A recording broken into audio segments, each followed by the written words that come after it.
ಓಂ ಶಾಂತಿ. ಸಂವಿಧಾನ ಯೂಟ್ಯೂಬ್ ಚಾನೆಲ್ನ ಎಲ್ಲ ಆತ್ಮೀಯ ಸಹೋದರ ಸಹೋದರಿಯರಿಗೂ ಇಂದಿನ ಸಂಚಿಕೆಗೆ ಸ್ವಾಗತ. ಪ್ರಕೃತಿ ಅಂದ್ರೆ ಏನು?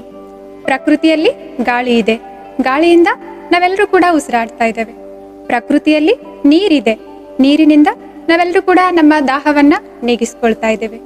ಪ್ರಕೃತಿಯಲ್ಲಿ ಆಕಾಶ ಇದೆ, ಆಕಾಶದಲ್ಲಿ ಮೋಡಗಳಿದ್ದಾವೆ, ಮೋಡಗಳಿಂದ ಮಳೆ ಸುರಿತಾ ಇದೆ.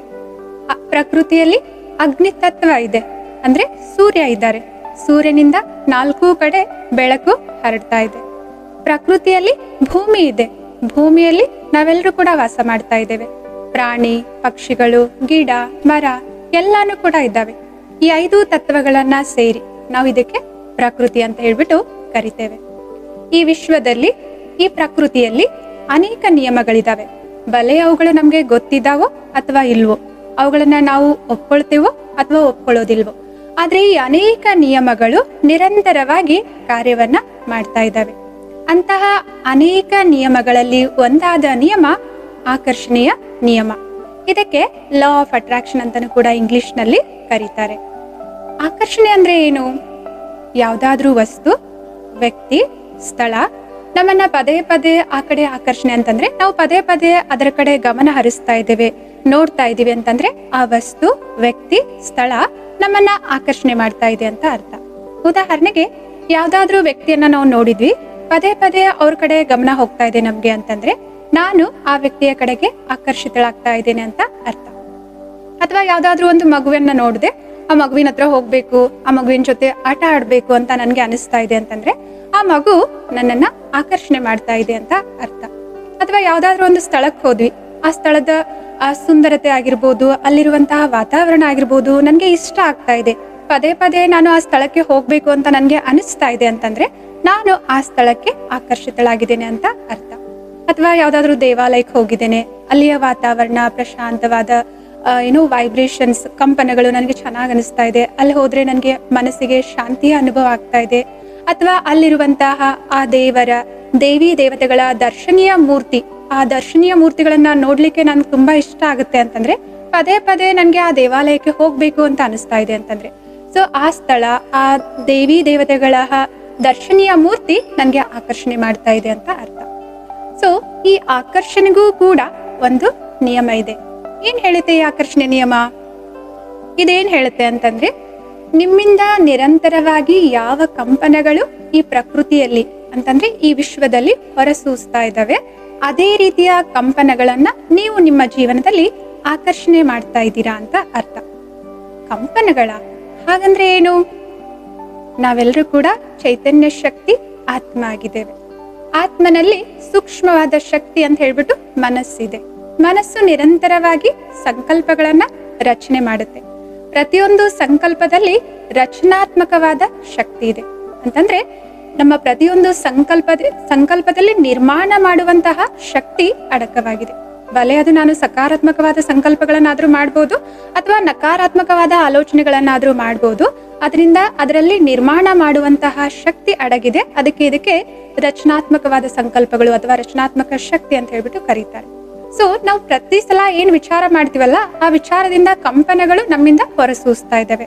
ಹೇಗೆ ಸೂರ್ಯನಿಂದ 4 ಕಡೆ ಸೂರ್ಯನ ಕಂಪನಗಳು, ಕಿರಣಗಳು ಹೊರಸೂಸ್ತಾ ಇದಾವಲ್ಲ, ದೂರ ದೂರಕ್ಕೂ ಹರಡ್ತಾ ಇದಾವಲ್ವಾ, ಹಾಗೇನೆ ಅಥವಾ ಒಂದು ದೀಪ ಹಚ್ಚಿಟ್ಟಿದ್ದೇವೆ ಅಂತಂದ್ರೆ ಆ ದೀಪದ ಸುತ್ತಮುತ್ತ ಕಂಪನಗಳು ಅಥವಾ ಕಿರಣಗಳು ಹೊರಸೂಸ್ತಾ ಇದಾವಲ್ವಾ, ಹಾಗೇನೆ ನಮ್ಮಿಂದ ನಮ್ಮ ಪ್ರತಿಯೊಂದು ವಿಚಾರದಿಂದ ಕಂಪನಗಳು ನಿರಂತರವಾಗಿ ಈ ಪ್ರಕೃತಿಯಲ್ಲಿ ಹೊರಸೂಸ್ತಾ ಇದ್ದಾವೆ.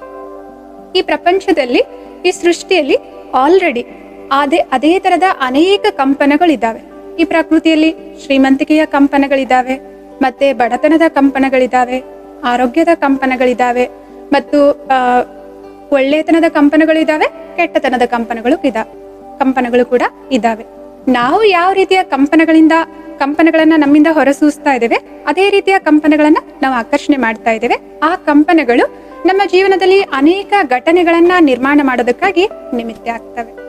ಉದಾಹರಣೆಗೆ ನಾನು ಎಲ್ಲರಿಂದ ಸ್ನೇಹವನ್ನ ಬಯಸ್ತೇನೆ, ಎಲ್ಲರೂ ಕೂಡ ನನ್ನ ಜೊತೆ ಪ್ರೀತಿಯಿಂದ ಮಾತಾಡ್ಲಿ ಅಂತ ನಾನು ಇಷ್ಟಪಡ್ತೇನೆ, ಮತ್ತು ಎಲ್ಲರೂ ಕೂಡ ನನ್ನೊಂದಿಗೆ ಗೌರವದಿಂದ ಇರ್ಲಿ ಅಂತ ನಾನು ಇಷ್ಟಪಡ್ತೇನೆ, ಮತ್ತು ಎಲ್ಲರೂ ಕೂಡ ನನ್ನ ಕಷ್ಟದ ಸಮಯದಲ್ಲಿ ನನಗೆ ಸಹಯೋಗ ನೀಡ್ಲಿ ಅಂತ ನಾನು ಬಯಸ್ತೇನೆ.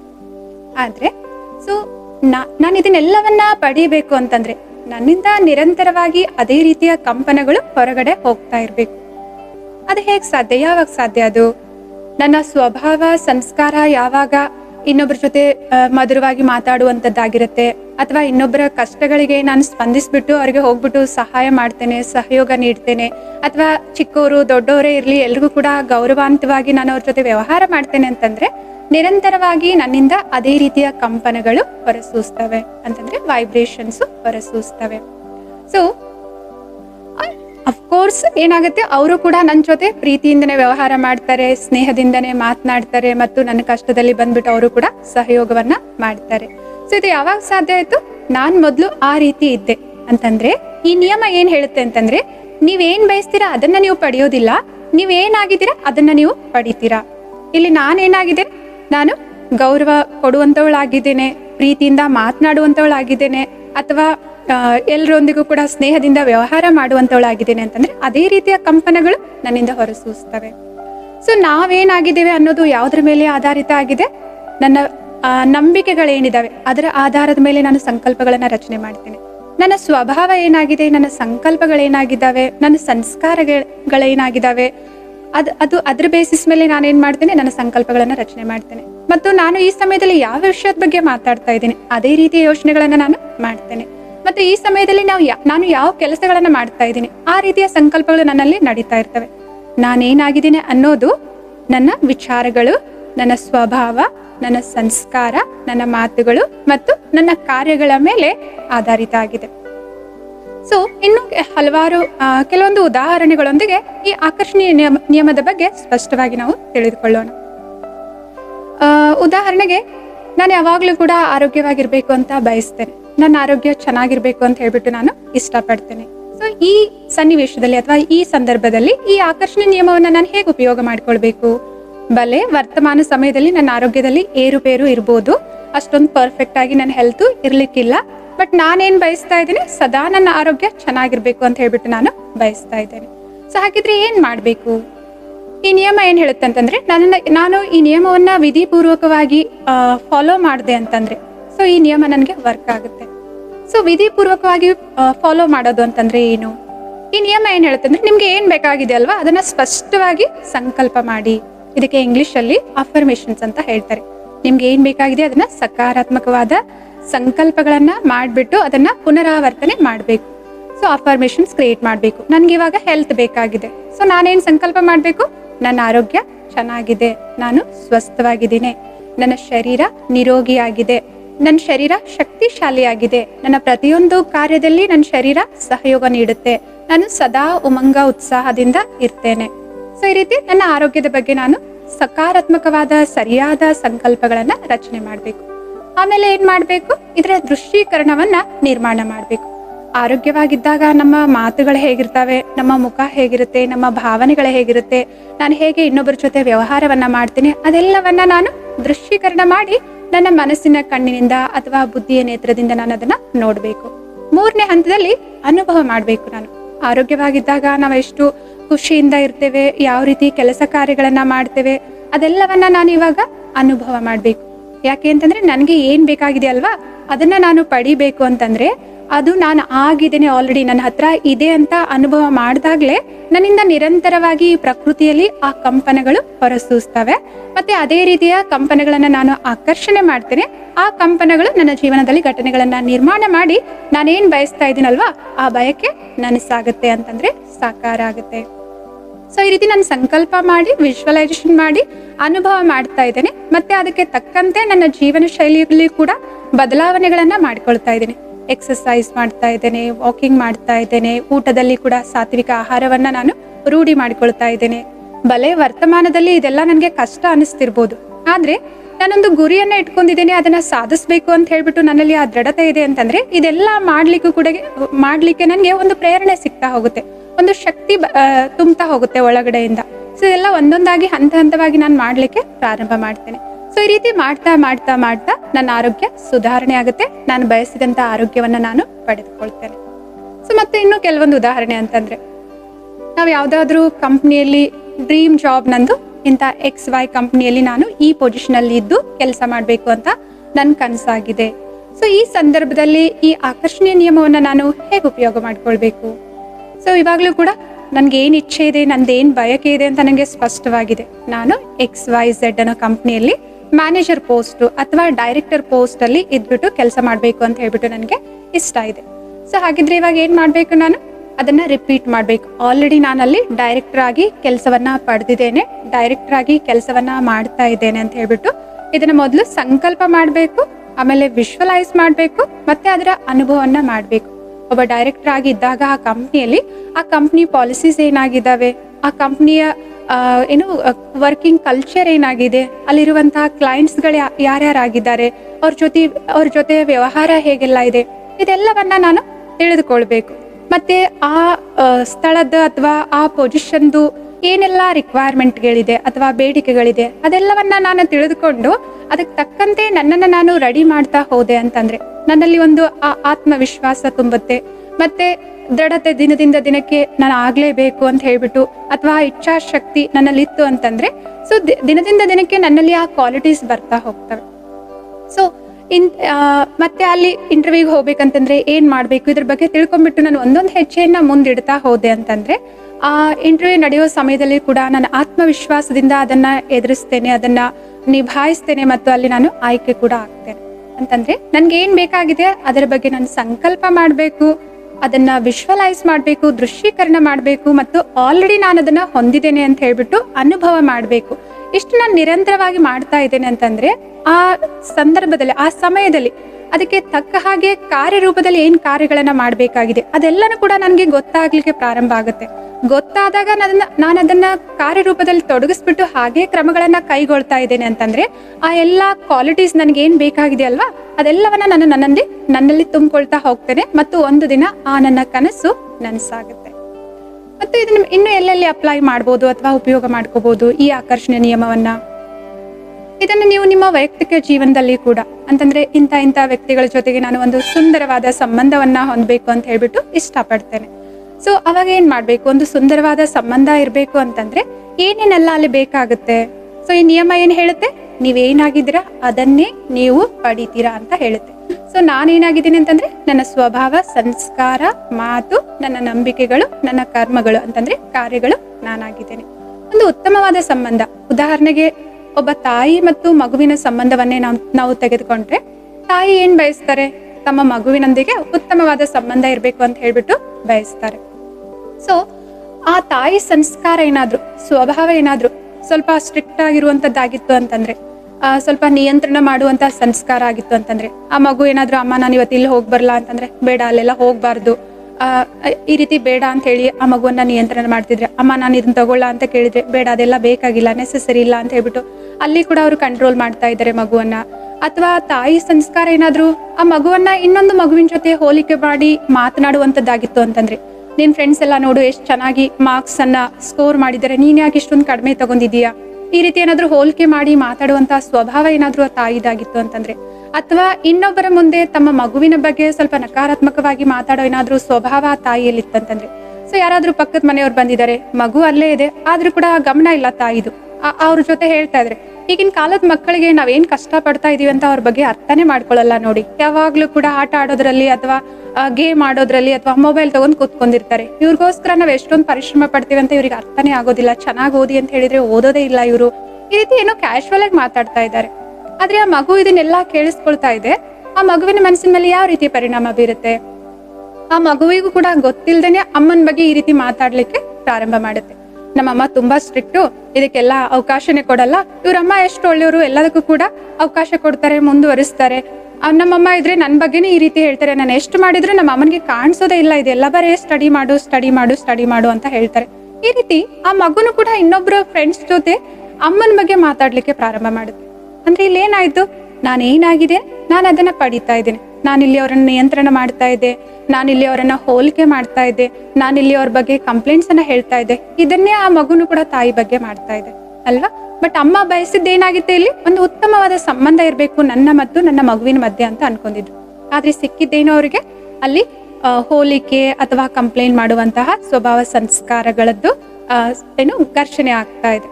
ಸೊ ಅದಕ್ಕೋಸ್ಕರ ಒಂದು ಉತ್ತಮವಾದ ಸಂಬಂಧ ಹೇಗಿರ್ಬೇಕಲ್ವಾ ಆ ರೀತಿ ನಾನು ಆಗ್ಬೇಕು. ನಾನು ಆದಾಗ್ಲೇ ನನ್ನಿಂದ ನಿರಂತರವಾಗಿ ಕಂಪನಗಳು ಹೊರಸೂಸ್ತವೆ. ಆ ಕಂಪನಗಳನ್ನ ನಾನು ಆಕರ್ಷಣೆ ಮಾಡ್ತೇನೆ.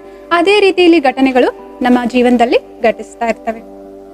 ಇನ್ನು ಕೆಲವೊಂದು ಉದಾಹರಣೆ ಅಂತಂದ್ರೆ, ಈಗ ನಾವು ಇಂತಹ ಸ್ಥಳದಲ್ಲಿ ಒಂದು ಮನೆಯನ್ನ ತಗೋಬೇಕು ಅಂತ ಹೇಳ್ಬಿಟ್ಟು ಇಷ್ಟಪಡ್ತಾ ಇದೀವಿ.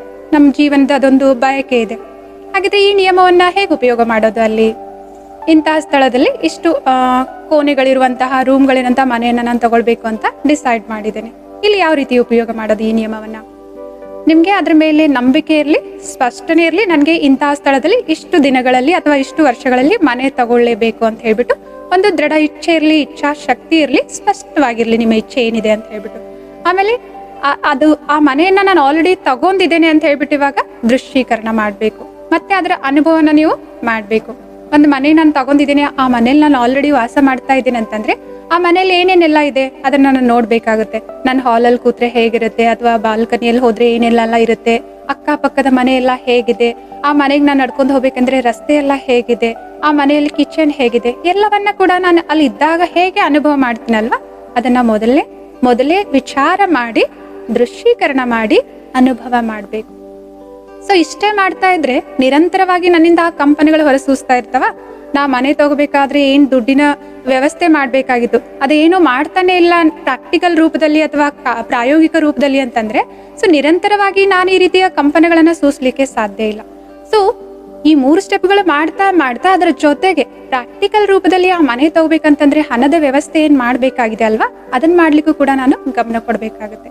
ಮೊದಲಿಗೆ ನನ್ಗೆ ಏನ್ ಮಾಡ್ಬೇಕು ಅರ್ಥ ಆಗ್ತಿಲ್ಲ. ನನ್ನ ಸಂಬಳ ಅಥವಾ ಸ್ಯಾಲ್ರಿ ಇಷ್ಟೇ ಇದೆ, ಇದ್ರಲ್ಲಿ ನಾನು ಇಷ್ಟು ಸೇವಿಂಗ್ಸ್ ಮಾಡಿದ್ರು ಕೂಡ ಇಷ್ಟೊಂದು ವರ್ಷ ಬೇಕಾಗುತ್ತೆ. ಆದ್ರೆ ನನ್ನ ಇಷ್ಟ ಏನು, ನಾನು ಒಂದು 5 ವರ್ಷದಲ್ಲಿ ಮನೆ ತಗೋಬೇಕು ಅಂತ ಇದೆ. ಸೊ ಸರಿ, ಏನ್ ಅವೈಲೇಬಲ್ ಇದೆ ಅದನ್ನೇ ತಗೊಂಡ್ಬಿಟ್ಟು ನಿಮ್ಮ ಇಚ್ಛೆಯನ್ನ ನೀವು ದಿನಾಲೂ ಕೂಡ ಏನ್ ಮಾಡ್ತಾ ಹೋಗಿ, ದೃಢೀಕರಣ ಮಾಡ್ತಾ ಹೋಗಿ. ನಾನು 5 ವರ್ಷದಲ್ಲಿ ಇಲ್ಲಿ ಒಂದು ಮನೆ ಕೊಂಡ್ಕೊಳ್ಳೇಬೇಕು, ಅದನ್ನ ದೃಶ್ಯೀಕರಣ ಮಾಡಿ ಮತ್ತೆ ಅದನ್ನ ಅನುಭವ ಮಾಡ್ತಾ ಹೋಗಿ. ಈ ಪ್ರಾಸೆಸ್ ಅಲ್ಲಿ, ಈ ಸಮಯದಲ್ಲಿ ನಿಮ್ಗೆ ಅನೇಕ ವಿಚಾರಗಳು ಬುದ್ಧಿಗೆ ಹೊಳಿಲಿಕ್ಕೆ ಶುರು ಆಗ್ತವೆ. ಅಥವಾ ಇಂಥ ವ್ಯಕ್ತಿಗಳನ್ನ ನೀವು ಭೇಟಿ ಆಗ್ತೀರಾ, ಅವ್ರು ನಿಮ್ಗೆ ಇಂಥ ಸಲಹೆಗಳನ್ನ ಕೊಡ್ತಾರೆ. ನಿಮ್ಗೆ ನೀವು ಗಳಿಸುವಂತ ಸಂಪಾದನೆ ಏನಿದೆ ಅಲ್ವಾ, ಅದು ಜಾಸ್ತಿ ಆಗ್ತಾ ಹೋಗುತ್ತೆ. ಈ ವಿಷಯದಲ್ಲಿ ಯಾವುದೇ ಮ್ಯಾಜಿಕ್ ಆಗ್ಲಿ ಚಮತ್ಕಾರ ಆಗ್ಲಿ ಇಲ್ಲ. ಇಲ್ಲಿ ಕೇವಲ ಇದನ್ನ ವಿಧಿಪೂರ್ವಕವಾಗಿ ನಾವು ಫಾಲೋ ಮಾಡಿದ್ವಿ ಅಂತಂದ್ರೆ ಈ ನಿಯಮದ ಲಾಭವನ್ನ ನಾವು ನಮ್ಮ ಜೀವನದಲ್ಲಿ ಬಳಸ್ಕೊಳ್ಬಹುದಾಗಿದೆ. ಈ ವಿಷಯದಲ್ಲಿ ನನ್ಗೊಂದು ಸತ್ಯವಾದ ಘಟನೆ ನೆನಪಿಗೆ ಬರ್ತಾ ಇದೆ. ಒಬ್ರು ನಮ್ಮ ಆತ್ಮೀಯರು ಒಂದ್ಸಲ ಅವರು ಈ ಲಾ ಆಫ್ ಅಟ್ರಾಕ್ಷನ್ ಅನ್ನ ಅವ್ರ ಜೀವನದಲ್ಲಿ ಉಪಯೋಗ ಮಾಡಿ ಯಾವ ರೀತಿಯ ಲಾಭವನ್ನ ಪಡ್ಕೊಂಡಿದ್ರು ಅಂತ ಹೇಳ್ಬಿಟ್ಟು ಅವರು ನನ್ನ ಜೊತೆ ಅವ್ರ ಅನುಭವವನ್ನ ಹೇಳ್ತಾ ಇದ್ರು. ಅವ್ರಿಗೆ ಸ್ಕಿನ್ ಅಲರ್ಜಿ ಅಂತಂದ್ರೆ ಈ ಕೈಗಳ ಕೆರೆತ ಬರ್ತಾ ಇತ್ತು. ಕೈ ಭಾಗದಲ್ಲಿ ಮತ್ತೆ ಕತ್ತಿನ ಹಿಂದಿನ ಭಾಗದಲ್ಲಿ ತುಂಬಾ ಕೆರೆತ, ಅಲರ್ಜಿ ಇತ್ತಂತೆ. ಅದು ಮೊದಲು ತುಂಬಾ ಸ್ವಲ್ಪ ಪ್ರಮಾಣದಲ್ಲಿ ಇತ್ತು, ಅವ್ರು ಅಷ್ಟೊಂದು ಅದ್ರ ಕಡೆ ಗಮನ ಕೊಟ್ಟಿರ್ಲಿಲ್ವಂತೆ. ಆ ರೀತಿ 8-10 ವರ್ಷಗಳ ಕಾಲ ಆ ಅಲರ್ಜಿ ಅವ್ರಿಗೆ ಇತ್ತು. ಅವರು ಸ್ವಲ್ಪ ಜಾಸ್ತಿ ಆದಾಗ ಡಾಕ್ಟರ್ ಹತ್ರ ಹೋಗ್ತಾ ಇದ್ರು, ಅಪಾಯಿಂಟ್ಮೆಂಟ್ ತಗೊಳ್ತಾ ಇದ್ರು, ಮತ್ತೆ ಕಡಿಮೆ ಆಗ್ತಾ ಇತ್ತು, ಬಿಟ್ಬಿಡ್ತಾ ಇದ್ರು. ಆದ್ರೆ ಕಳೆದ 3 ವರ್ಷದ ಹಿಂದೆ ಅವರಿಗೆ ಆ ಸಮಸ್ಯೆ ಜಾಸ್ತಿ ಆಗ್ಲಿಕ್ಕೆ ಪ್ರಾರಂಭ ಆಯ್ತಂತೆ. ಅಂದ್ರೆ ಇದ್ದಿರೋ ಸಮಸ್ಯೆ ಬೇರೆ ಬೇರೆ ಸ್ಥಳಗಳಿಗೂ ಕೂಡ ಕೈಗಳು ಬೆರಳುಗಳಿಗೆ ಸ್ಪ್ರೆಡ್ ಆಗ್ಲಿಕ್ಕೆ ಶುರು ಆಯ್ತು. ಇದರಿಂದ ಅವ್ರಿಗೆ ತುರಿಕೆ ಜಾಸ್ತಿ ಆಯ್ತು ಸ್ಕಿನ್ ಅಲ್ಲಿ. ಸೊ ಇದು ಹೋಗ್ತಾ ಅವ್ರಿಗೆ ಎಷ್ಟು ಇಂಟೆನ್ಸ್ ಆಯ್ತು ಅಂತಂದ್ರೆ ಕೈಗಳನ್ನ ಕೆರೆದು ಅವ್ರ ಚರ್ಮ ಕಿತ್ಬಿಟ್ಟು ರಕ್ತ ಬರ್ತಾ ಇತ್ತಂತೆ. ಅದಕ್ಕೆ ಅವರು ಒಳ್ಳೆ ಡಾಕ್ಟರ್ ಹತ್ರ, ಸ್ಕಿನ್ ಸ್ಪೆಷಲಿಸ್ಟ್ ಹತ್ರ ಹೋಗ್ಬಿಟ್ಟು ಮೆಡಿಸಿನ್ಸ್ ಎಲ್ಲ ತಗೊಳ್ತಾ ಇದ್ರು. ಡಾಕ್ಟರ್ ಏನ್ ಹೇಳ್ತಾ ಇದ್ರು ಅದನ್ನೆಲ್ಲ ಮಾಡ್ತಾ ಇದ್ರು. ಆದ್ರೆ ಅವ್ರ ಕೈಯಲ್ಲಿ ಮತ್ತೆ ಕತ್ತಿನ ಹಿಂದಿನ ಭಾಗ ಏನು ಸ್ಕಿನ್ ಇತ್ತಲ್ವಾ, ಅಲ್ಲಿ ಕೆರೆತ ಕಡಿಮೆನೆ ಆಗ್ತಿರ್ಲಿಲ್ವಂತೆ. ಸರಿ, ಯಾರೋ ಹೇಳಿದ್ರು ಆಯುರ್ವೇದ ಟ್ರೈ ಮಾಡಿ ಇದಕ್ಕೆಲ್ಲ ಅಂತ ಹೇಳಿದ್ರಂತೆ. ಸರಿ ಅಂತ ಆಯುರ್ವೇದ ಹತ್ರ ಹೋಗ್ಬಿಟ್ಟು ಅಲ್ಲಿ ಕೂಡ ಏನ್ ಹೇಳಿದ್ರು ಅದೆಲ್ಲವನ್ನು ಕೂಡ ಮೆಡಿಸಿನ್ಸ್ ಆಗ್ಲಿ ಅವ್ರು ಏನ್ ಟ್ರೀಟ್ಮೆಂಟ್ ಕೊಟ್ರು ಅದೆಲ್ಲವನ್ನು ತೆಗೆದುಕೊಂಡ್ರಂತೆ. ಅಲ್ಲಿ ಕೂಡ ಅವ್ರಿಗೆ ರಿಸಲ್ಟ್ ಸಿಗ್ಲಿಲ್ಲ. ಸರಿ, ಯಾರೋ ಹೇಳಿದ್ರು ಇದಕ್ಕೆಲ್ಲ ಹೋಮಿಯೋಪತಿ ಚೆನ್ನಾಗಿ ವರ್ಕ್ ಆಗುತ್ತೆ ಅಂತ ಹೇಳ್ಬಿಟ್ಟು ಸರಿ ಅಂತ ಹೋಮಿಯೋಪತಿನೂ ಕೂಡ ಅವ್ರು ಟ್ರೈ ಮಾಡಿದ್ರು. ಅದು ಕೂಡ ಎಷ್ಟೋ ತಿಂಗಳವರೆಗೂ ಮೆಡಿಸಿನ್ಸ್ ಅನ್ನ ತಗೊಂಡ್ರು. ಅದು ಕೂಡ ಅವ್ರಿಗೆ ರಿಸಲ್ಟ್ ಸಿಗ್ಲಿಲ್ಲ. ದಿನದಿಂದ ದಿನಕ್ಕೆ ಅವ್ರ ಸಮಸ್ಯೆ ಇನ್ನೂ ಜಾಸ್ತಿನೇ ಆಗ್ತಾ ಇದೆ. ಅಂತಂದ್ರೆ ಸ್ಕಿನ್ ಅಲರ್ಜಿ ಸ್ಪ್ರೆಡ್ ಆಗ್ತಾ ಇದೆ ಅವ್ರಿಗೆ. ಆ ತುರಿಕೆ ಏನಾಗ್ತಿದೆ ಇನ್ನೂ ಜಾಸ್ತಿನೇ ಆಗ್ತಾ ಹೋಗ್ತಾ ಇದೆ.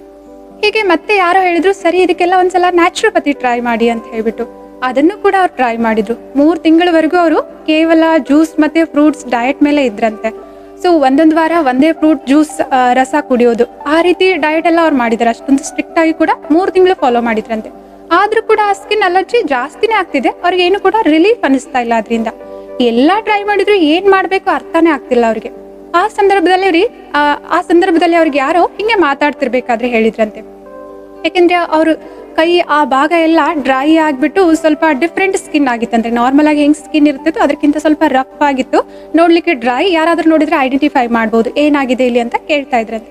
ಹಾಗೆ ಯಾವುದೋ ಒಂದು ಸಂದರ್ಭದಲ್ಲಿ ಇನ್ನೊಬ್ರು ನೋಡ್ಬಿಟ್ಟು ಏನಾಯ್ತು ಅಂತ ಕೇಳಿದಾಗ ಸ್ವಲ್ಪ ಸ್ಕಿನ್ ಅಲರ್ಜಿ ಇದೆ, ಬಟ್ ಮೆಡಿಕೇಶನ್ ಅಲ್ಲಿ ಇದೇನೆ ಅಂತ ಹೇಳ್ಬಿಟ್ಟು ಹೇಳಿದಾಗ ಅವ್ರು ಹೇಳಿದ್ರಂತೆ, ನೀನು ಯಾಕೆ ಮೆಡಿಟೇಷನ್ ಪ್ರಯೋಗ ಮಾಡಬಾರ್ದು, ಮತ್ತೆ ಲಾ ಆಫ್ ಅಟ್ರಾಕ್ಷನ್ ಕೂಡ ಪ್ರಯೋಗ ಮಾಡಬಾರ್ದು, ನೀನು ಸ್ವಲ್ಪ ಮೈಂಡ್ ಪವರ್ ಬಗ್ಗೆ, ಪವರ್ ಆಫ್ ದ ಥಾಟ್ ಬಗ್ಗೆನೂ ಸ್ಟಡಿ ಮಾಡಿ ಅದನ್ನು ಕೂಡ ಪ್ರಯೋಗ ಮಾಡು. ಈ ಟ್ರೀಟ್ಮೆಂಟ್ ಜೊತೆಗೆ ಅದನ್ನು ಕೂಡ ನೀನು ಪ್ರಯೋಗ ಮಾಡಿದೆ ಅಂತಂದ್ರೆ ಫಾಸ್ಟ್ ಆಗಿ ಹೀಲ್ ಆಗುತ್ತೆ ಅಂತಂದ್ರೆ ಇದಕ್ಕೆ ನಿನಗೆ ಈ ಸ್ಕಿನ್ ಅಲರ್ಜಿ ಏನಿದೆಯಲ್ಲ ಇದು ವಾಸಿ ಆಗ್ಬೋದು ಅಂತ ಹೇಳ್ತಾರಂತೆ. ಅದಕ್ಕೆ ಅವರು ಸರಿ ಆಯ್ತಾ, ಹೌದಾ ಹಾಗಿದೆಯಾ, ಈ ಥರ ಏನಾದರೂ ಇದೆಯಾ ಅಂತ ಹೇಳ್ಬಿಟ್ಟು ಅದ್ರ ಬಗ್ಗೆ ಸರಿಯಾಗಿ ಸ್ಟಡಿ ಮಾಡಿ ತಿಳಿದುಕೊಂಡು ಈ ಲಾ ಆಫ್ ಅಟ್ರಾಕ್ಷನ್ ಅನ್ನು ಅವರು ದಿನಾಲು ಮೆಡಿಟೇಷನ್ ಮಾಡಬೇಕಾದ್ರೆ ಉಪಯೋಗ ಮಾಡಿದ್ರಂತೆ.